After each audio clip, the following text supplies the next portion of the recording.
The Scream Kings are in no way responsible for any encounters with the paranormal, extraterrestrial abductions, eldritch insanity, hauntings, curses, hexes, demonic possessions, cryptozoological sightings, or any loss of sleep that results from listening to this podcast.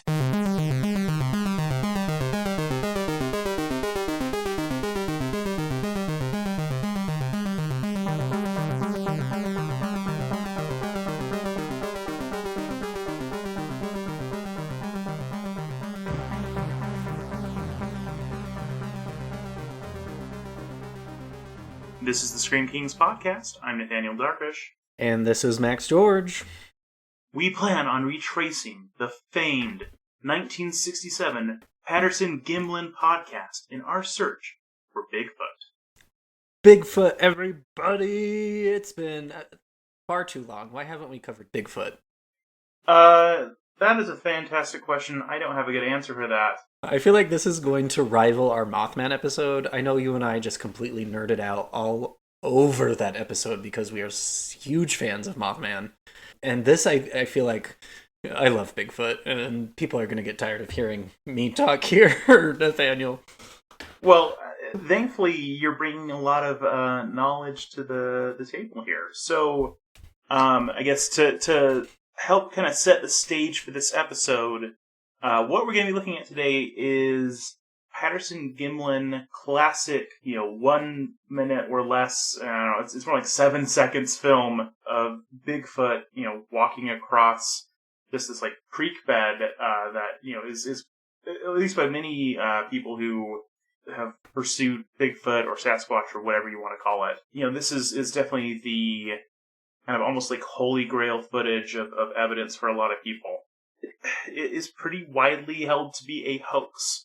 So we wanted to talk about that today, and then also talk about a film that kind of takes that and runs with it in a kind of a fun found footage direction, which is the film Willow Creek, which we will get to a little bit later in the episode. Yeah, and so let's kind of go into the occult corner first. We haven't done one of these in a while in our episodes, and I probably over-prepared my notes for this section just because I love the Bigfoot story. I love most cryptid stories because I am a zoologist by training. My degree is in zoology and neuroscience. But before I dive too deep into that, I do want to give everyone a disclaimer. My boyfriend is outside the room right now playing the new Resident Evil 8, and if you hear screams coming out through the distance, it's just him. It might add to the ambiance. Yeah, and no one can fault him for playing Resident Evil 8, because, that's what I want to be doing right now. Yeah, we are definitely going to be doing an episode. We had a ton of fun with the horror board games, and we have to do a horror video games because we are just such huge gamers, Nathaniel. Yes, yeah, I briefly talked a little bit about 7 when we talked about Texas Chainsaw Massacre, but I reined myself in because I could honestly talk about that game for hours. So we can do a lot. Yes, yeah. Let's save that for later though, because otherwise I will just start rambling and frothing at the mouth. And well, let me ramble all about Bigfoot and biology then. How about that? Yes. All right. So to dive into the Bigfoot lore, really, the idea of Bigfoot is a fairly modern term. If I recall correctly, we as Americans started calling the Sasquatch Bigfoot around the 50s. And I want to be clear tonight that we could spend probably 2 hours on all of the variations that Bigfoot entails. You have Bigfoot, you have Sasquatch, you have the Yeti, the abominable snowman. This is a myth that is pretty pervasive in a lot of cultures. Yeah, and even if it's not directly this creature, there's also a lot of other similar things too. Like you mentioned with Yetis, but there's also the skunk ape. There's all sorts of stuff that the Wendigo, even skinwalkers to some regard. Yeah, and so needless to say, this is a topic that we want to revisit in the future because it's so big, it's so complex. But yes, that's why we are specifically going to be focusing in on the Patterson-Gimlin footage today, which I believe is actually kind of where they started using the term Bigfoot was this particular film. You know, it's actually earlier when I was doing some kind of preliminary research. The Bigfoot craze kind of started in the 50s and moved into the 60s. And before we kind of get into that, because that has a lot to do with why this film in particular is pretty clearly a hoax, let's kind of set the stage for this film. So it was filmed in 1967 on October 20th. It was in Northern California, a place called Bluff Creek. And for several years, I mean, the film was captured in 1967. No one actually knew where it occurred until about 2011. A lot of the overgrowth kind of took over the area and people just could not find it. It's interesting that this film was shot by two Bigfoot enthusiasts. Patterson and Gimlin are kind of controversial characters in all of this, but they are, you know, the title heads of this film that has become an iconic symbol associated with the lore of Bigfoot. If you like Bigfoot in any sense of the word, you have seen this film. You know, I could verbalize it as this big hairy man, the camera's, you know, shaky, and then it looks up and Bigfoot looks behind you. The arms are very lanky and moving back and forth. There's that iconic turn to the camera. Yeah, and like if you haven't even seen the footage, you've definitely seen it parodied. Exactly. Like The Simpsons does this. The friggin' everything does this. Like I'm wearing a hat right now that has Bigfoot being abducted by aliens, and the pose he is in is inspired by this film. Like when people draw and produce Bigfoot iconography, this is like you said, kind of the Bible of Bigfoot lore. Mm-hmm. So this movie was filmed. Patterson and Gimlin were very quick to get it produced and sent off, and it created just this explosion of cult culture. It really took off. Patterson died of cancer in 1972, but always confirmed that this was an actual sighting. He never identified it as any sort of a hoax. Gimlin, however, was a little bit different. He actually stayed very silent about the entire experience. He did 3 interviews from 1967 until 2005. And then after 2005, he started showing up at kind of cryptid conventions here and there and explaining, you know, that he also never admitted that he participated in any sort of a hoax. And like I was saying a little bit earlier, because of this, you know, quote unquote sighting, really this kicked off the Bigfoot paranoia to gigantic proportions. I mean, everyone started seeing Bigfoot after this, to the point where it has spawned numerous documentary series, movies, TV shows, and is one of the most hotly contested Bigfoot sightings, I think, out there by cryptozoologists. It's the foundation for pretty much any Bigfoot lore. Now that we've kind of established a little bit of what this is, at least like what the footage looks like, could you tell us maybe a little bit more about the circumstances of maybe like what they claimed, you know, was going on when they shot it? Because, I mean, you know, they're out in the middle of nowhere and suddenly they're filming. So obviously they had a camera. That's interesting. Sure. And it's funny that you say that, because earlier today I read a 50-page research paper that wasn't on like the sighting of Bigfoot about this film. It was about them like tampering with the camera, and it was pretty comical. You know, I work in the research industry, and so to read this very like scientific, technical piece of literature that was focused solely on Bigfoot camera work just made me chuckle. So Nathaniel, where would you like me to kind of go first? Kind of the production value of this movie and some of the concerns of why it's a hoax, or more of the biological, zoological reasons of why it's probably most likely 99.89% a hoax? Well, I kind of want to start maybe from a different angle altogether, which is so what did they say, you know, they were doing? You know, yeah. Why did they have a camera out in the middle of nowhere? Sure, I misunderstood your question there. So Patterson himself, like I said, is kind of a problematic individual. And the reason I say that is he was a Bigfoot enthusiast for a very long time before this film was ever captured. And there are numerous reports of him going to Los Angeles and other California sites that are very prominent in the film industry, looking for film actors to be Bigfoot. And he went to a lot of costume shops, and he kind of wasn't very good at hiding that he was very intentional in creating some sort of mockumentary or documentary about the story of Bigfoot or the story of Sasquatch. Things didn't pan out for him very well, and he met another enthusiast through these endeavors, Gimlin, and they decided to kind of go out into the wild and start filming. And supposedly, they then capture Bigfoot after all of this legwork and preparation. So really, the core of your question, I think, is they were just two Bigfoot enthusiasts, one of whom who maybe had some ulterior motives originally, that happened to find this cryptid just walking around. So yeah, there's a lot of issues there that we can kind of dissect as we go along. So now give me a little bit more, about, the evidence of the hoax and what's up with, all this. I'm just looking at the image of the alleged Bigfoot. I didn't realize it's supposed to be that they claim it's female and they named it Patty. Yeah, and they also mentioned that it kind of gave them this inquisitive and serious, stern look as it looked back to them, I believe. Which just seems a little funny, because if this is a brand new species, how are you going to classify their range of emotions in, the 7 seconds that they catch it on film?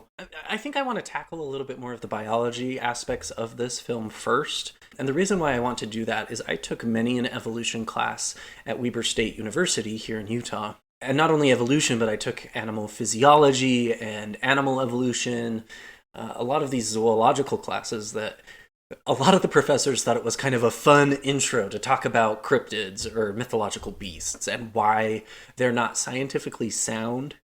And a lot of the times our professors would talk about Bigfoot. And if we classify Bigfoot as, a Homo sapiens type of a creature, that classifies him as a primate.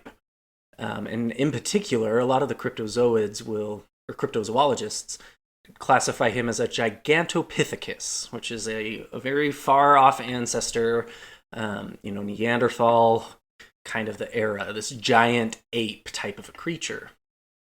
And a lot of my professors really brought up the problem of, we have this idea of Bigfoot, this unknown species. And there's a lot of issues with that. And first and foremost is because why would evolution favor a species like this giant ape that probably requires a lot of resources to survive?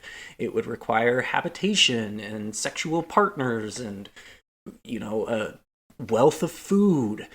Why has this species over other species, other large carnivores like bears and wolves even? What makes this giant ape so successful in terms of its evolutionary design?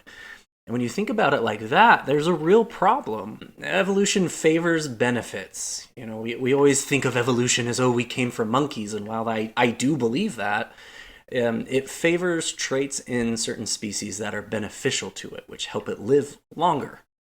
So Bigfoot, this giant ape, has to populate itself. It has to reproduce with other sexually compatible species. And there's just none in North America. A lot of people say Sasquatch's habitat is kind of the Pacific Northwest, kind of Northern California, Portland, Oregon, and into Canada. And there's nothing up there other than supposedly, other Sasquatches that could reproduce with it.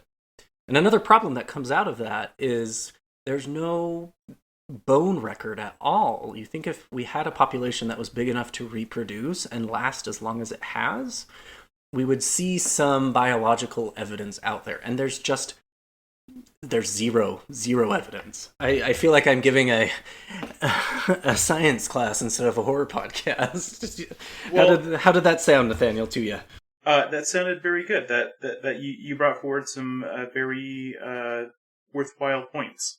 So that is kind of the crux of the Bigfoot phenomenon, that really this massive sort of cryptid is just really unreasonable. Biology doesn't work like that. It doesn't allow one species to live, one individual of that species is going to live 500 years. That just doesn't happen. These Bigfoots would also be endotherms, so they're going to be affected by the different temperature deviations. Endotherm is just a very fancy term for warm-blooded creatures. If these big feet, Bigfoots, are indeed primates, again, there has to be some sort of habitation. There has to be some way that they'd be regulating their body temperatures. And in the Pacific Northwest, that's going to be pretty difficult. Lots of rain. Yes. So there's a lot of this that goes into the Patterson and Gimlin situation. When scientists first saw this video, they just really scoffed. And up to this day, the research I did, no good-willed scientist takes this film as any sort of biological evidence of a new species. And in particular, there are two issues that the costume in the Patterson-Gimlin film has hairy breasts, and you don't see that in any other primate species. The breasts are always nude, as it helps with feeding of the young. And then also it's lacking a sagittal crest, and this crest is kind of the top bone of a skull.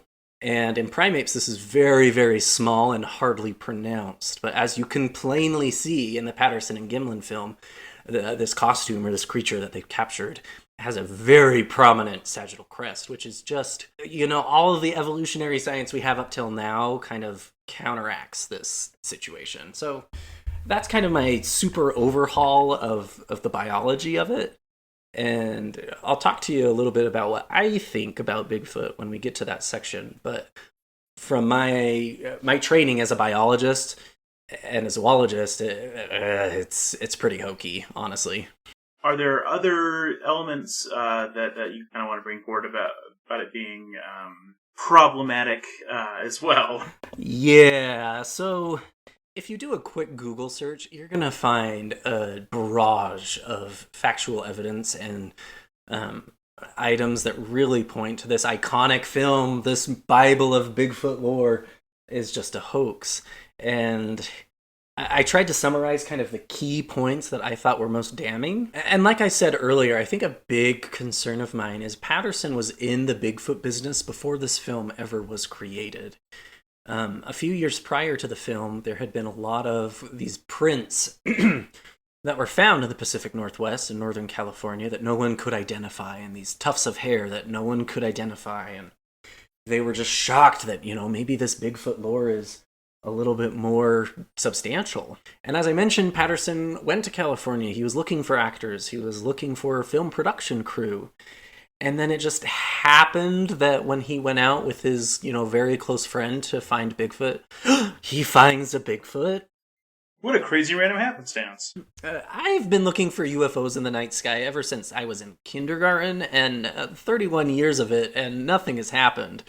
And so it's just incredibly incredulous that this Bigfoot enthusiast wanting to create a Bigfoot documentary just happens to find his Bigfoot. So right there, that's the first kind of item on my shelf before it comes crashing down.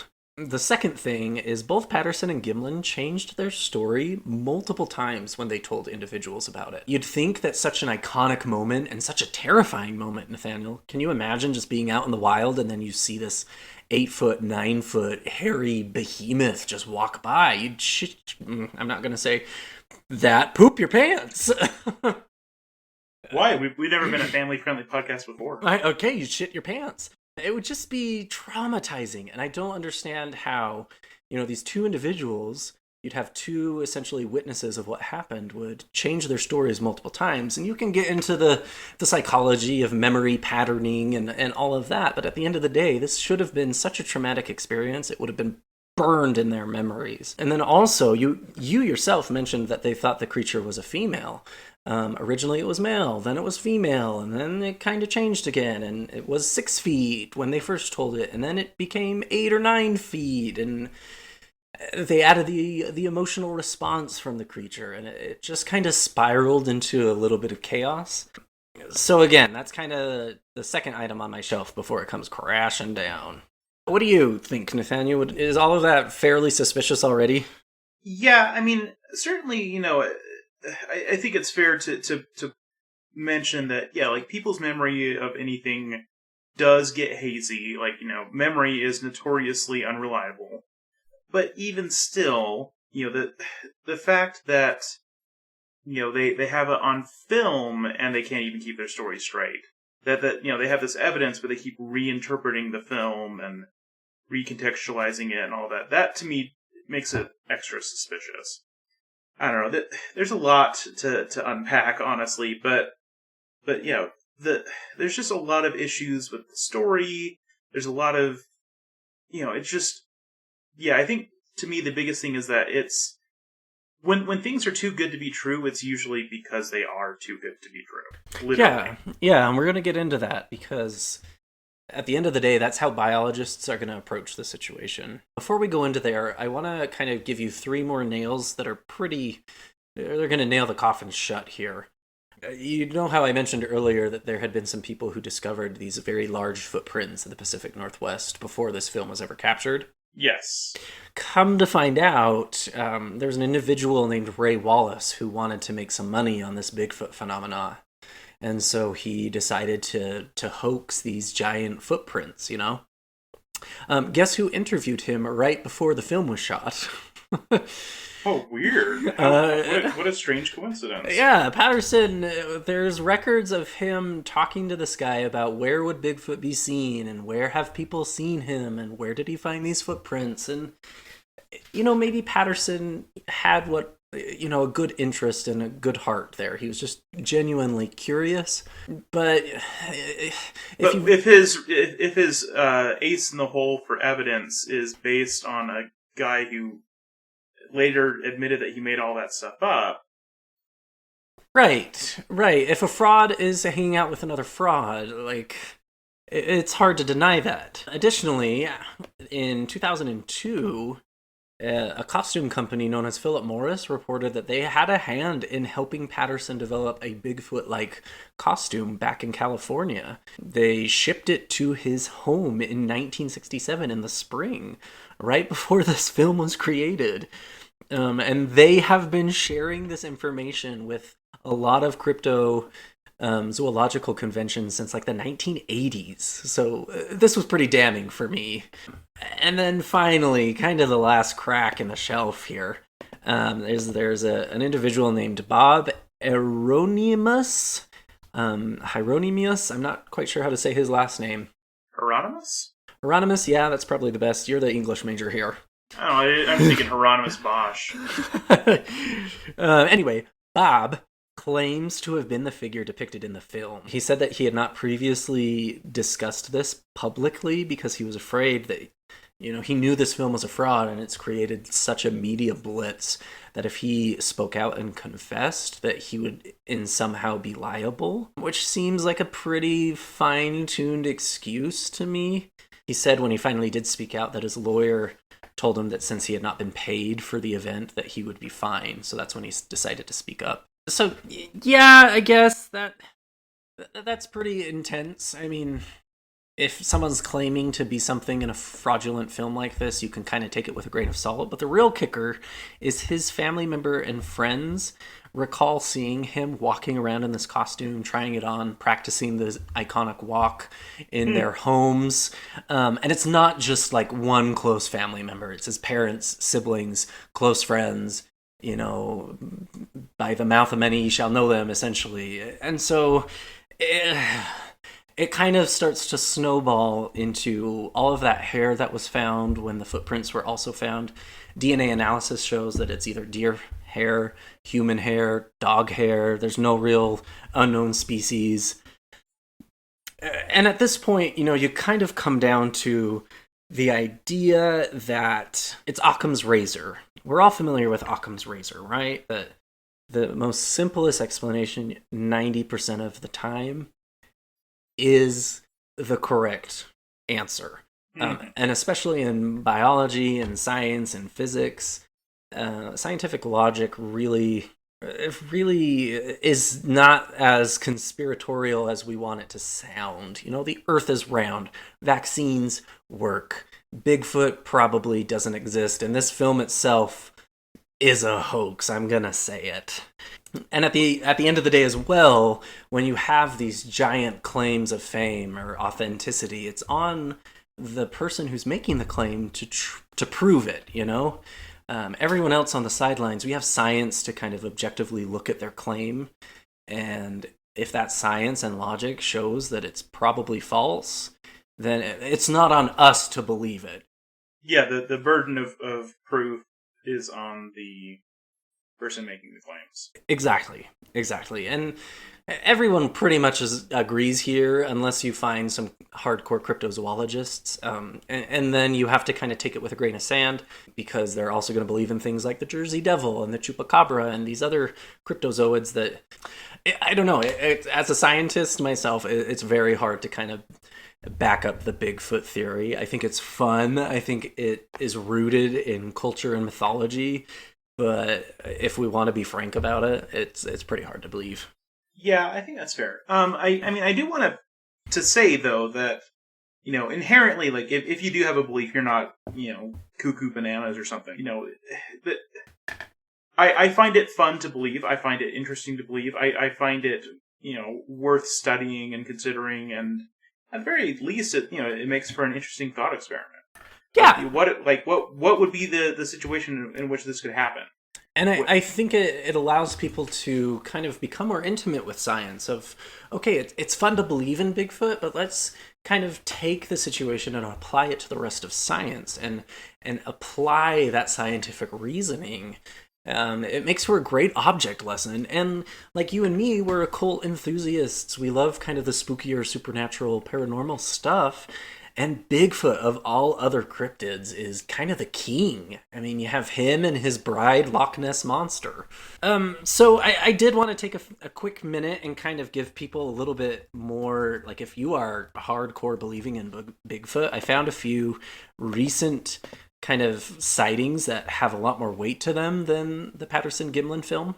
And I've got 4. The first one was in Marble Mountain Wilderness in California. This is Northern California. This is the longest Bigfoot film ever shot. It's 7 minutes.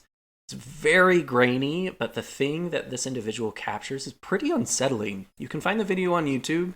It very well may be a human. The image is very grainy, but when I watched it earlier today, and it kind of got under my skin a little bit, just because it is pretty eerie. And that might just be, you know, the quality of the film and thinking that this is Bigfoot. You know, I have some bias there. The next 2 huge encounters that actually hold their own really well happened in Utah, Nathaniel, of all places. Yeah. I mean, we usually associate this with the Pacific Northwest. I mean, yeah, I just went to Oregon, and, you know, you could buy lots of T-shirts that say things like, Bigfoot stole my weed, I stole weed from Bigfoot, that kind of thing. Yeah, so Utah, like you mentioned, this is kind of one of the issues with the Utah sightings is it's very rare to see a Bigfoot sighting this far south, but there have been 2 encounters since 2012 in Provo Canyon, which is just probably about 20-25 minutes south of Salt Lake. It's a very grainy shot of a creature in October, of all places, and when both of the videographers saw this creature, it kind of got very frustrated and started throwing large rocks at them. So it kind of attacked them. And there's actually a Kickstarter that was founded in 2012 to kind of get a paranormal group here in Utah to kind of go through the Provo Canyon and see if they could find what it was. The additional Utah sighting was down in St. George in 2008. So we were seniors in high school when this happened. The driver was going down the side of the road, and then he saw these red glowing eyes staring at him, and this monster kind of darted across the road. And it scared him so much that he actually spun out of the road, and police officers had to come and get him out. And the red eyes and the darting, and, you know, a driver in St. George, which is a pretty, you know, not populated area if you're outside of the city. This could have been anything. The guy probably could have been drunk. But there's just, the evidence is not so ubiquitous that it's almost believable. Sometimes I think having less evidence makes things more believable, if that makes sense. Yeah, well, there's just, like, less to pick apart. Exactly, and in terms of, you know, cryptids, you know, if you have this huge fanciful story like Patterson and Gimlin, it's a lot easier and quicker to tear down. So something like the St. George sighting is so short that there's not a lot to kind of say, oh, you just saw this, you know. Mm-hmm. And then finally, in 2014, out in Virginia, these photos are actually on YouTube as well. They're very clear, non-blurry iPhone pictures of a large creature near a riverbank that's hidden among bushes and trees, excuse me. And this one also kind of got under my skin because it is this large, furry, kind of humanoid-looking behemoth, and you're not quite sure what you're looking at. It could very well be a moose, even though I don't believe in moose. I've never seen one in person. Well, you're lucky. Yeah. Or it could be a bear, it could be a lot of things, but these pictures are pretty eerie. If anyone loves Bigfoot, I'd recommend definitely checking them out, so... that's just Cousin Steve! Yeah, Harry Henderson, or whatever, Oh, no, that's Bigfoot. Oh, yeah. So at the end of the day, I think what it comes down to with cryptids, and I think we talked a little bit about this when we talked Mothman, is the same paradox applies as it does to extraterrestrials, which is the Fermi paradox, which essentially states that, for aliens, there are so many planets out there, space is so gigantic, we know so little of it, that there is a high probability that they do exist. And the same goes, I think, for a new species. As a biologist, I think it would be unscientific for me to say that Bigfoot cannot exist. I don't think it's this giant, prehistoric hairy primate. It could be, an undiscovered species of bear or, Lord knows, a whole new subset of species. There's so much land at the Pacific Northwest. I mean, Canada is huge. And who knows what's out there, and so I think it's rather unintelligent to say that it's not possible. But again, you have to apply Occam's razor here and say, show me the evidence, and if the evidence is concise and authentic, then I will believe a little bit more. And that is the scientific theory at its heart. But with the caveat that if we have any Sasquatch or Bigfoot enthusiasts listening right now, please prove me wrong. We would love to have you on the show. We would love to talk about your stories or what you've heard or what you've seen. I want to be proven wrong, and I want to hear those stories because that would fascinate me, and I'm sure it would you, Nathaniel. Yes, and to use the famous catchphrase from the X-Files, I want to believe. Yeah, and this is also true of anyone who looks into other cryptids as well. Like, we love cryptids, we are fascinated by them, especially, at the very least as a cultural folklore artifact. But, if this is something that you actually pursue, that you investigate, that you go out into the woods and look for, tell us your stories. Yeah, we definitely want to hear it, and we promise to not be jerks about it. I know sometimes people, invite these people on to make fun of them, and no, we're sincerely saying, like, hey, we want to know more. At the very least, just to see, what techniques do you use? What do you, what motivates you? What, I want to know.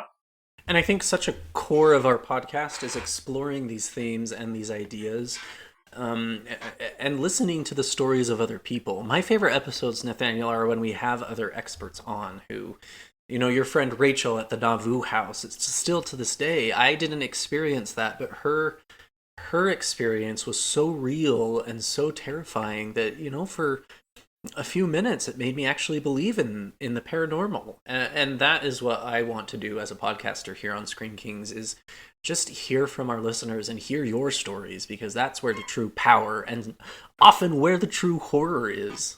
And I think there are certainly instances in many of our lives where we experience something that we can't explain. And so, of course, it makes sense to, spend time and thought and effort trying to make sense of them, or at least just looking at it and going, huh. So, yeah, I've had things that have happened to me that I can't explain by any normal conventional things. And I would love to hear what other people have experienced too, Almost without fail, when I have talked to people about the podcast or about cryptids or whatever, people have stories, or they have, a friend of theirs that has seen things, or what, there's a lot of second and third hand accounts that I've heard, but I want to hear more. I find this absolutely fascinating. This is the richness of the human experience. This is why folklore is interesting. This is why mythology is interesting. It's because at the end of the day, even if we can't rationally explain a lot of the things that we have, that we've experienced or that we've heard about, it doesn't mean that we can't learn from it or be interested by it or anything like that. That's like the bread and butter of the horror world. Exactly. And with that being said, I did reach out to about 14 different friends and some family members and just was curious about their thoughts and opinions about Bigfoot. Two of them said that absolutely 100% yes, they believe in Bigfoot, and the lack of evidence obviously suggests that he exists. One of these individuals is a very huge extraterrestrial enthusiast who we've actually had on the podcast before, so she was quite excited about a chance to rave about Bigfoot. I wonder who it could be. Yes. Three of them said they didn't know and therefore it's possible. And then 9 of them essentially said that seeing is believing, and unless science tells them so, they're not going to believe in it. They also mentioned that urban legends and fanciful stories and lack of cohesion should not be used as factual evidence. They're a little bit, I think, bitter, but they bring up good points too, especially when it comes to scientific kind of supernatural occult lore like Bigfoot. You know, it's hard to mix science and the supernatural sometimes. And I don't know if I'd even classify Bigfoot as supernatural. I know I've thrown that term around a few times now. Definitely unknown. I think maybe a little bit of bitterness might be fair in a time where people are looking at hard scientific evidence and rejecting it as often as they are when it comes to things like vaccines and, you know. That is an exceptional point you make, Nathaniel. I think we're kind of going through a renaissance of this fake news versus real science, and it's kind of a heated topic for a lot of people. Yeah, I mean, it's unfortunately something that never goes away. I mean, this has been true for many, many years, but you know, it's upsetting to see how many people reject science when you can show them, you know, the body of proof, and they still just go, nah. So what do you? So, a gun to your head. Do you think that Sasquatches exist somewhere in the world? I'm gonna say no. As a zoologist, though, I do want to point out again that I think it's unscientific to say that a creature that might be similar to Sasquatch or might be, you know, adjacent to it on a different evolutionary chain than the Homo sapiens or Neanderthals. I believe in that. I believe in science. So if you can discover a new species, which biologists are doing almost daily, that kind of lines up with what we think Bigfoot is, 100% I'll believe. The problem is, I think a lot of people, if scientists were able to do that, Bigfoot sightings would still occur. I don't think the zeitgeist of humanity right now is ready to just accept, even if we did find Bigfoot evidence, that Bigfoot sightings would still happen. Does that make sense? Yeah. I think he's so ingrained in who we are. I mean, he's essentially a mascot now for Portland and Washington, that to lose that mythos of him would hurt a lot of people. Yeah, it definitely sells a lot of t-shirts. How about you, Nathaniel? Do you believe in good old Biggie? I will say that I don't necessarily believe in Bigfoot as you know, strictly interpreted by a lot of cryptozoologists. But I do think that there certainly is something out there that, you know, is warranting a lot of these interesting sightings. I find it extremely interesting and notable that there are Bigfoot-like things in almost every part of the world in terms of folklore. Sure. I don't think that that's a coincidence.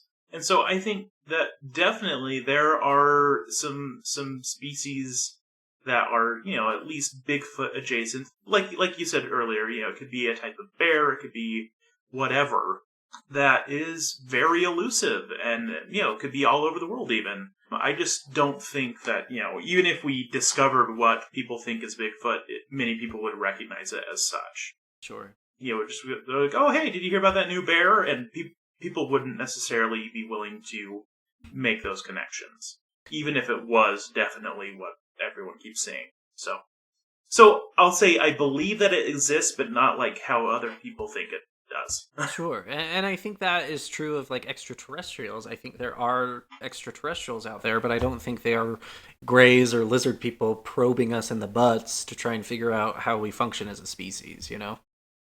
Let's talk about this fun movie called Willow Creek. Did you hear that? Hear what? That sounds like someone's crying.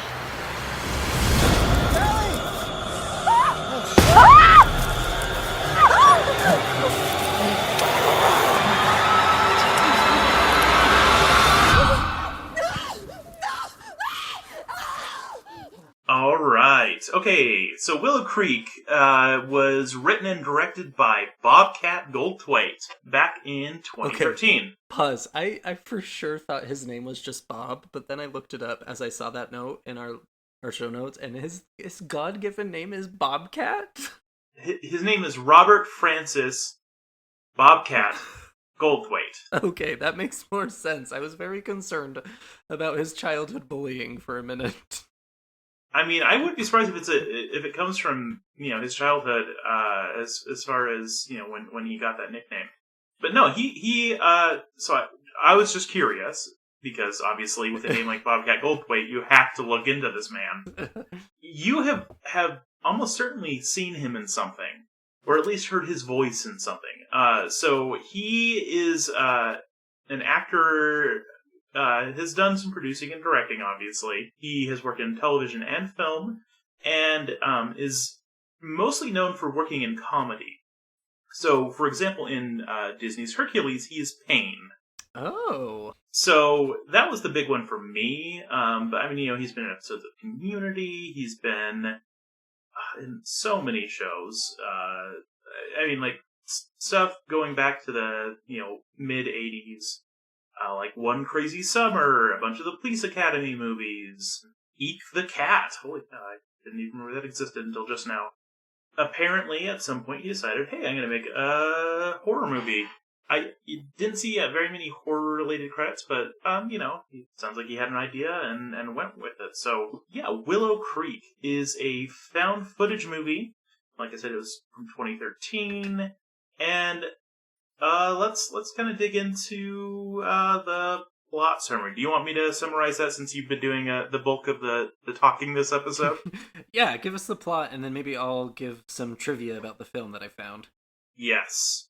Okay, so this is a very straightforward movie. Basically, we have a couple in their mid-20s to 30s. I don't know, the vague, young, attractive couple. So we have Jim and Kelly. And Jim is a cryptid enthusiast, especially with all things Bigfoot / Sasquatch. And so he is basically making a documentary film that, is the basis for all of this found footage, where he is, trying to, see if he can obviously find one, or at the very least, make a pilgrimage out to the Patterson-Gimlin Film site. Which, as I mentioned when we were talking about the actual Patterson-Gimlin film, is kind of out in the middle of nowhere in the woods in Northern California. The first part of the film was just them, kind of going around town, filming by all of the fun Bigfoot statues, and there's eating Bigfoot burgers and all of that kind of fun stuff. They even And this is really fun because if you've been to the Pacific Northwest, when I went to Portland and Seattle, this is all over the place. One of my favorite pictures of me and my siblings is of this 20-foot giant Bigfoot statue where we got Bigfoot burgers, and it's very part of their culture. It's definitely made a whole tourist industry out of it, especially right close to this iconic hoax film site. And so that's the first major section of the film. Finally, they actually go out into the woods. When they go out into the woods, initially they are there's some guy who tries to force them to leave because, of course, you always have some angry man yelling at people. And then, but they end up taking a different route. They're getting, going through the woods. They're getting pretty close to the Patterson-Gimlin site. Then they set up camp for the night. And during the night, they hear all of these weird sounds. Specifically wood knocking, which is something that, people claim is something that Sasquatches do, just knock pieces of wood together loudly. Also these whoop noises, kind of hooting at each other, and it freaks them out. And then finally, as the night goes on, something starts poking at their tent, and the noises are much closer, and it seems like some sort of creature is right there. The next, as soon as it's light out, they pack up and they say, okay, well, we're out of here. That was too freaky. But then they end up getting lost, go in a big circle. It starts getting dark again.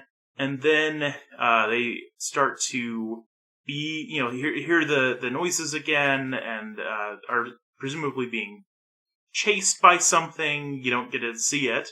and then end up in a patch of woods where they run into a half-naked woman who seems almost feral, and then they get dragged away and you hear screaming, credits roll.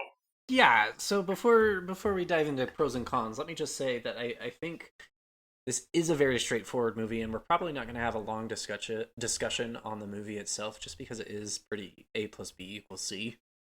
Yeah. But some fun facts about the movie is that Bobcat himself wanted to make a movie that was incredibly inspired by Blair Witch. And he said a lot of times people try and reinvent the wheel when it comes to found footage Blair Witch projects. And he doesn't like that. He wanted it to be as authentic to Blair Witch as possible, which I think he did pretty well. Yeah. He called it Blair Squatch, which I thought was humorous. I want a shirt that says Blair Squatch, and it's like Bigfoot in the position of the Blair Witch kind of fetishes that you see throughout the entire movie. But it kind of, I mean, Blair Witch, as good as it is, and the lore that was built up for it, the ending is very dissatisfying, and I think the same thing applies here. And dissatisfying is probably not the right word for Blair Witch, because it is pretty scary throughout. Yeah, and I actually really like the ending when it comes to the Blair Witch, but this one, it suffers. We'll get, yeah. We'll get into it, but yeah. Another thing I thought that was really cool was the script was only about 20% of the dialogue that we see in the film. 80% of it was essentially improvised, which stunned me. Because one of our highest praises of the film is the acting felt very authentic and very real. Of course, this film, is it Jim? I just spaced his name. Yeah, Jim is looking for the Patterson-Gimlin site, and so a lot of the lore that we learn about Bigfoot is rooted in the iconic film, which is fun. I mean, I don't know if that's a fun fact, but it's just very apparent. Finally, though, my favorite trivia fact that I learned was at the end, when everyone is screaming and freaking out, people in the area thought something bad was happening and actually called the police. And so the police arrived on site, and there's this girl who's all emaciated, tied up, and, these two characters who are obviously very emotional because they're trying to act, and the police got a laugh out of it. They thought it was awesome. So I thought that was really cool. That's fantastic. All right, so we've kind of alluded to a few things. Really, you and I both love found footage, and I think this one in particular just captured me from this very get-go.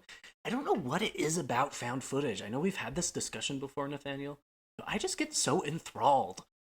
I don't know. It just, I can't take my eyes off of it. Well, I think why found footage is effective is because found footage is taking away one layer of falseness between you and the film you're watching that's usually there.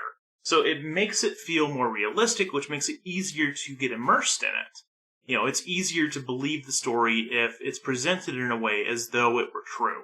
It's the same reason that, a lot of times, we can watch these ridiculous shows on, I don't know, Sci-Fi Channel or whatever that are, ghost hunting and stuff, because it's presented as though it's giving us something that is factual. It doesn't matter if it's real or not. It feels real. It has truthiness, to use Stephen Colbert's word. And so, yeah, that makes us invest because it feels like we could be there with them.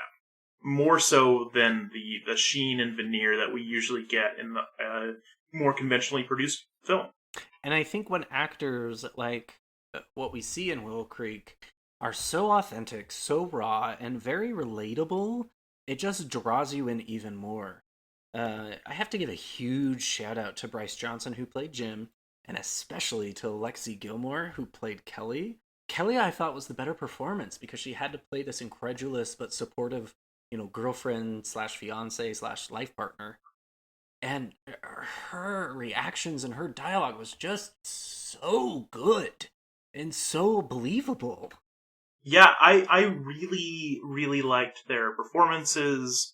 I also liked the performances of quite a few of the kind of just random people around town, because they definitely spoke true of just the awkwardness of, oh, hey, this person has a camera on. Okay, I guess I get to talk to the person.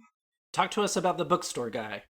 I love the bookstore guy. He is such a I don't know. He nailed it, because they go to the Bigfoot bookstore, and this guy just knows everything about Patterson-Gimlin. He knows, he has the same kind of camera that they used. He has a cast of a Bigfoot footprint. He has all of the knowledge, and he is so eager to talk about all of it, but he's also, like, super cringy and awkward in the most believable way. Like, he is an enthusiast to his core, but he does not usually have anyone who's willing to listen to him. And so, like, I don't know, just, we've met that guy. At some point, we've probably been that guy about some topic or another. And so I really liked him. I also liked just some of the random people in the town, of like the visitor center lady, when he's just like, and I want to know, do you believe in Bigfoot? No. Oh, well, is there, like, evidence that could help convince you? Not really. just like that kind of thing was just perfect, because he's expecting her to be this hard sell on, oh yes, we all believe in Bigfoot around here.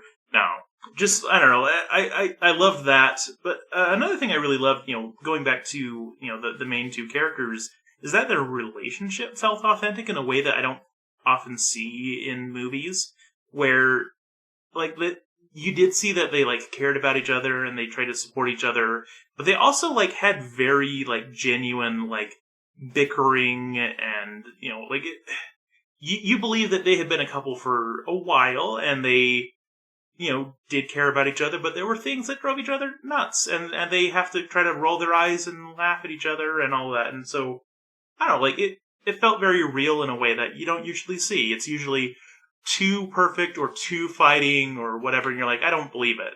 Right. This 100% sold it to me.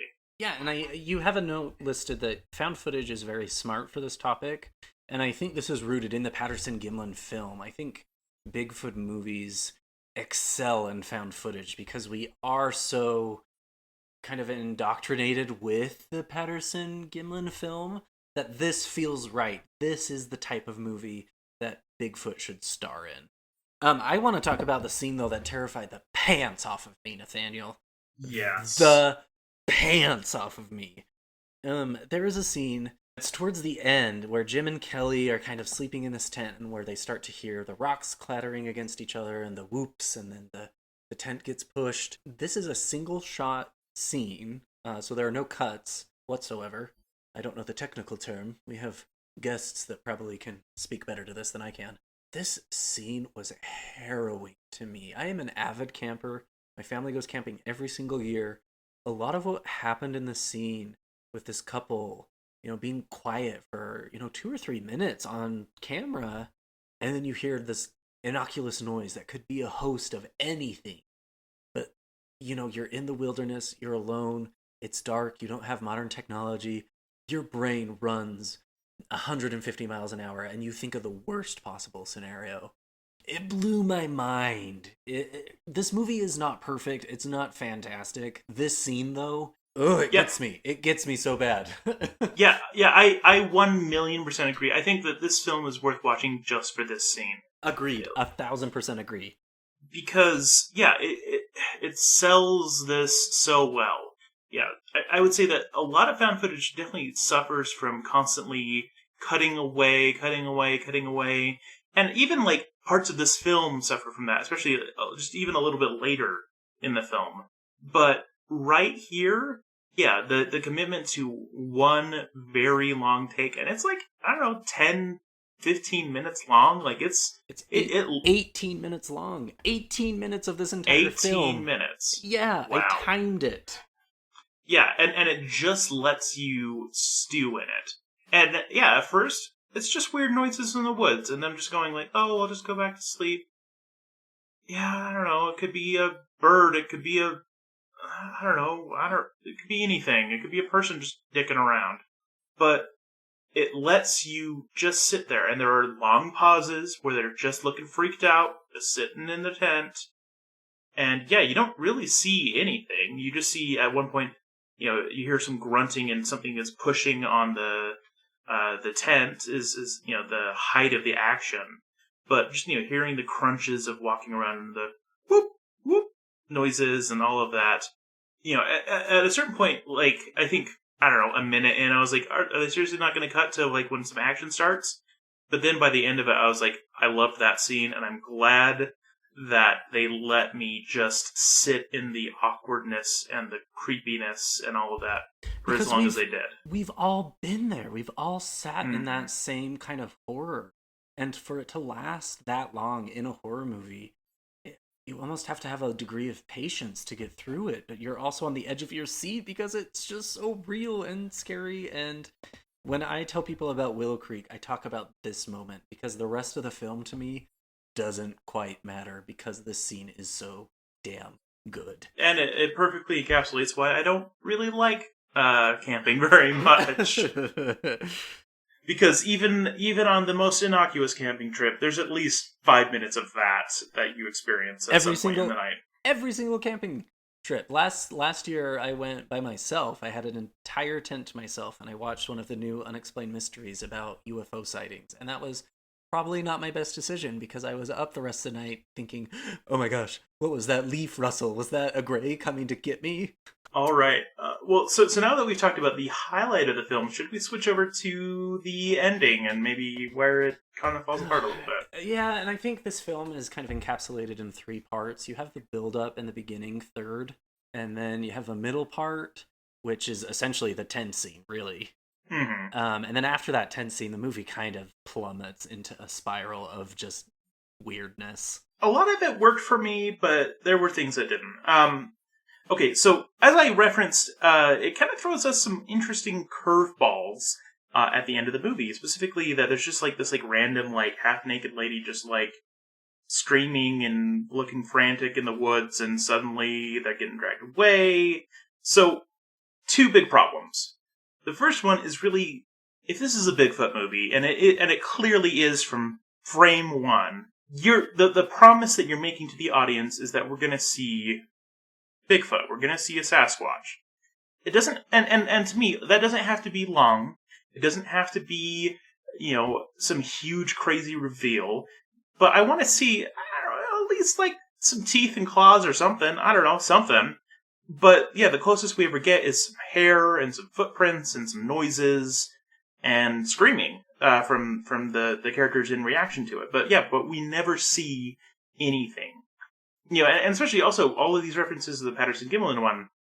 I'm sorry, that film showed us Bigfoot. That's why it's famous. And so I needed to see Bigfoot. It just needed to be a small second. It could be 7 seconds of Bigfoot. I would have been happy. But we never do. And that's a big promise that they made me that was broken. If this film was inspired by such an iconic Bigfoot lore film, we had to have at least gotten that moment where we see something. It did a real disservice, I think, and I know Bobcat was trying to do a Blair Witch kind of a thing with it, but in the Blair Witch Project, we end with something. And this movie, we end with really nothing other than screaming and kind of this disoriented, drunken revel of a few flashes of some, kidnapped girl. I don't know. It was bizarre. And I got a little confused too, and you and I exchanged some text messages about this because Jim and Kelly seemed to have gotten lost, but also there was this weird kind of undertone of maybe they were losing time somehow or just going in this giant circle. But they were so authentic up to that point. I didn't think the circle idea was very plausible.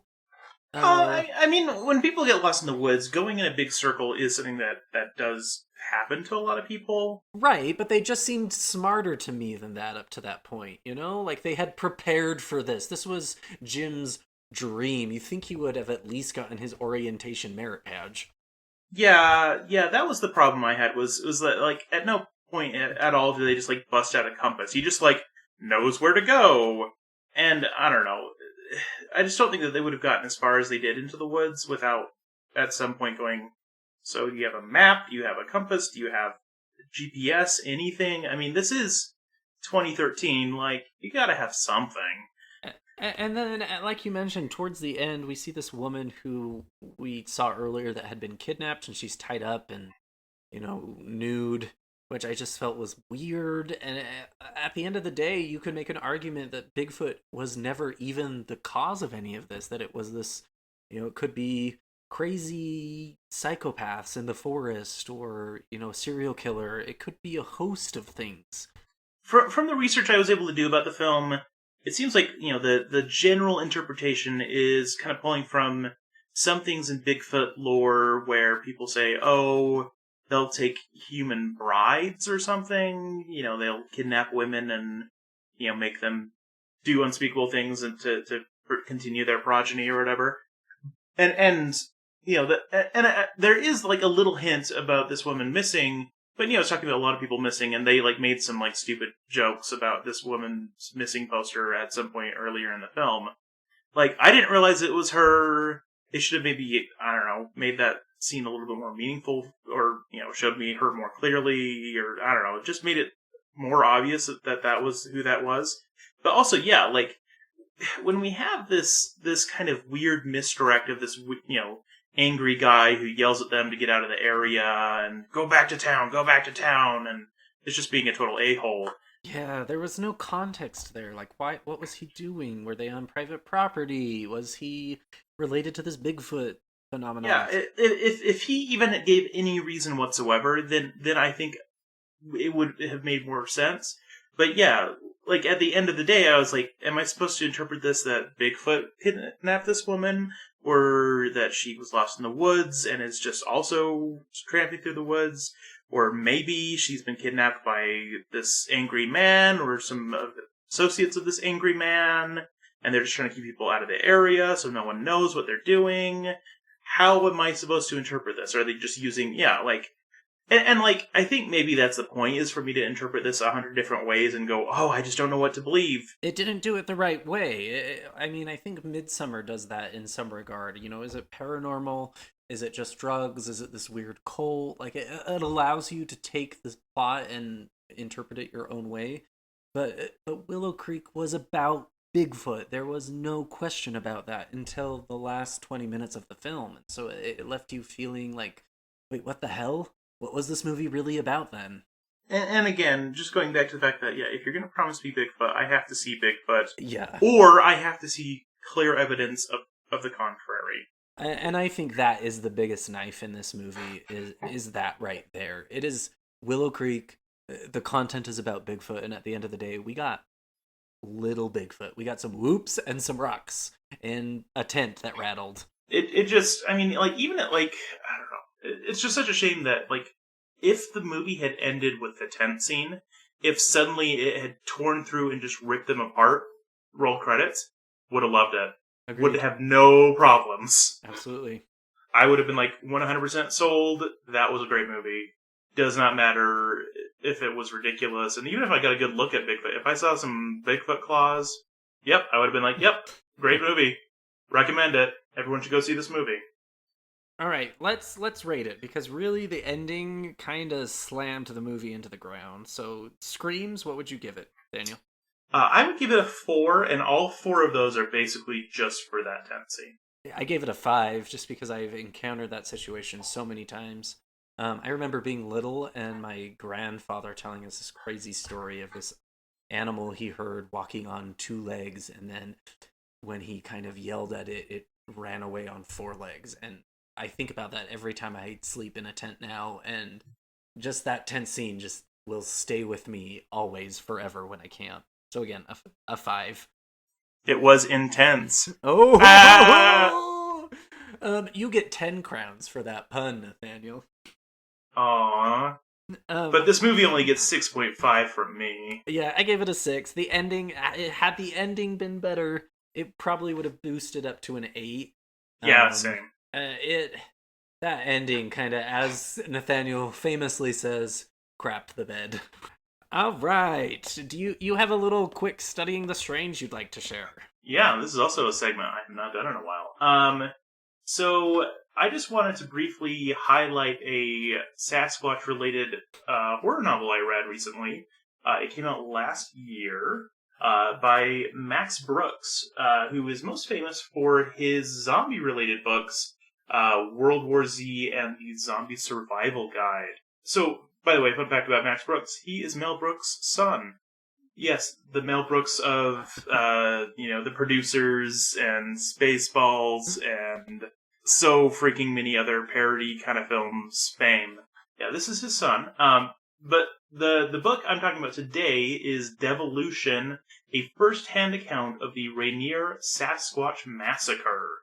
This is in the area around Mount Rainier, Washington. Basically, the idea is there's this small, super smart community, 6 smart homes. Everything is powered by sunlight. Everything is, there are delivery drones. Everything is just, super amazing.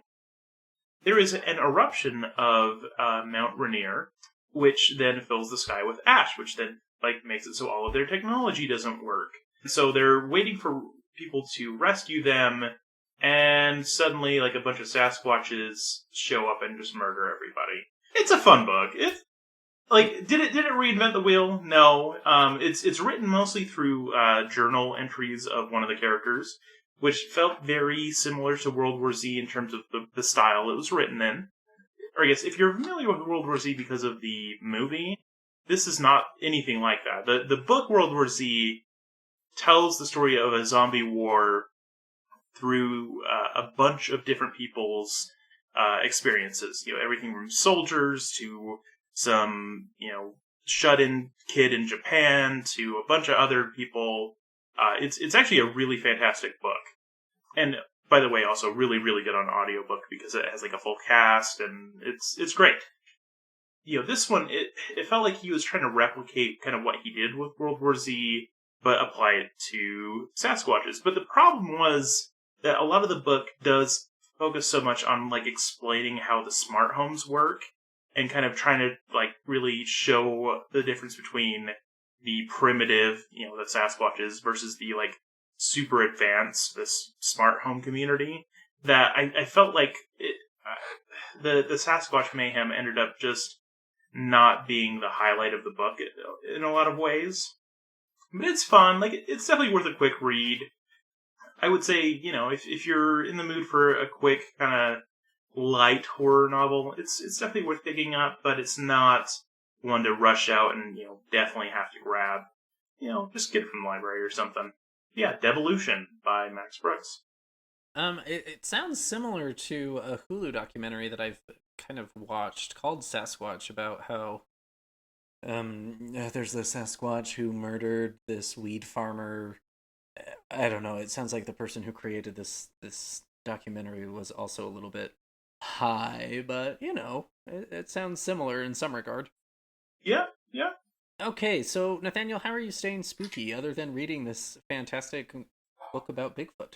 So lately I have been, I'll say, staying spooky adjacent in that because HBO had the new Godzilla vs. Kong movie, I was like, well, I definitely want to watch that because that sounds like my kind of jam. And so I decided to watch all of the related movies that I hadn't seen, which was all of them except for the first Godzilla movie in that series. So there's Godzilla King of the Monsters, Kong Skull Island, and then Godzilla vs. Kong. I had seen the Godzilla one in theaters when it had first came out and hated it, but I was like, what? I mean, these other ones look like they could be better, and I've heard more positive things about them. So yeah, I watched Kong Skull Island. It was okay. I watched Godzilla King of the Monsters. It was okay, I guess. And then I watched Godzilla vs. Kong, and it was not good. Yeah, it was not worth all of that build-up. Really, the highlight of all that whole thing was just me watching Mothra wreck some fools. That was a good time in Godzilla King of the Monsters. But other than that, do not really recommend this whole batch of kaiju movies. I would just say stick with the Japanese ones. Mothra always and forever will remind me of Mothman. Yeah, maybe that's why I love Mothra so much. I don't know. Mothra is the best kaiju, and I will fight anyone who says otherwise, even though I have no real basis for this argument. I agree. Mothra is the best. See what I did there? I've been staying spooky with a slew of terrible horror movies. me and my boyfriend wanted to watch a horror movie the other night, and he saw a good-looking dude in one of his other favorite TV shows and was like, yeah, we gotta watch that one. It was not good. It was based on the Smiley Face Killers. Do not watch this movie. It's hot garbage. What is it called? Smiley Face Killers. It's all about this kind of serial killer conspiracy theory of there's this syndicate of killers who are killing college-aged boys and then leaving a smiley face in the crime scene. If you even give it 5 minutes of research, it falls apart real fast. The other movie, though, that I was very disappointed in was called Honeydew. It was directed by the son of Steven Spielberg, who is one of my cinematic heroes, Sawyer Spielberg. I was very excited for this movie. The trailer made it look very kind of that artistic horror that you and I love so much. Very semblant of Saint Maud or Midsummer, Hereditary, and I was stoked for it. And it was rough. Artistically and cinematically, it was very beautiful, but the plot just made zero sense, and it was trying too hard to be artistic, I think. So hopefully our sweet little baby Sawyer Spielberg can try again and do something a little bit better, in my opinion. So he was an actor in it, right? Correct, yeah. He starred in it, and then he also directed. I've seen a director is listed as someone else on IMDb. Devereaux Milburn. Oh my gosh, maybe I have it backwards. Thank you for fact-checking there. Oh yeah, no, I was just looking it up to see what the heck it is because I hadn't even ever heard of it, so... Yeah, it's about this, like, wheat fungus called sorbico, but then turns into this weird pseudo-religion kind of ma and pa. I don't know, it felt like an homage to Texas Chainsaw Massacre, but did it in a very not great way. Well, I think this is an incredible episode, and again, if you are a Bigfoot enthusiast and you have some amazing evidence or amazing stories or just disagree with us, please let us know. We'd love to interact with you. Yes, please, message us on Twitter, Facebook. I might see it if you message us on Facebook, though it's not the strongest way to connect with us. Shoot us an email, just whatever. All of our contact information's on our website, so... ScreamKingsPodcast.com. Stay spooky, friends. Stay spooky. Need even more Scream Kings? Here's our obligatory shameless social media plug. Follow us on Twitter or Instagram at ScreamKingsPod. You could also email us at ScreamKingsPodcast@gmail.com. Help us reach a wider audience of horror fans by leaving a review on iTunes or by sharing a link on social media. You can also support the show by going to patreon.com/ScreamKings. Stay spooky.